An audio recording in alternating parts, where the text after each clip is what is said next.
আমি তোমাকে দেখাবো কীভাবে তোমরা এক্সেল ইউজ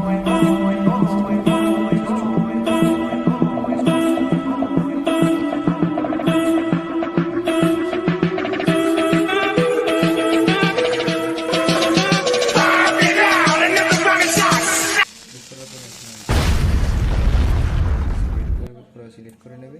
সিলেক্ট করে এখানে ওয়েব টেক্সটে ক্লিক করে নেবে, মার্জিনে ক্লিক করে নেবে, জায়গাটা খালি হয়ে গেছে। তারপর তুমি এখানে কিছু লিখতে পারবে, যেমন এখানে দেখছি আমি কিছু লিখে রেখেছি। এখানে এখানে আমি আমার নামে লিখে রেখেছি একটু।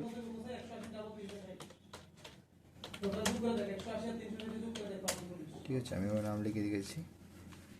তারপর এটাকে তুমি এখানে ফিট করতে পারো। ফিট করার আগে একটু মনে রাখবে কি এটাকে একটু ছোট করে নেবে, একটু বেস্ট হবে।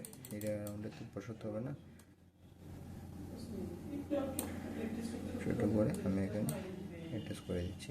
এইভাবে ছোটো করলে হবে না, একবার সিলেক্ট করে পুরোটাকে ফার্স্টে একবার সিলেক্ট করে নেবে।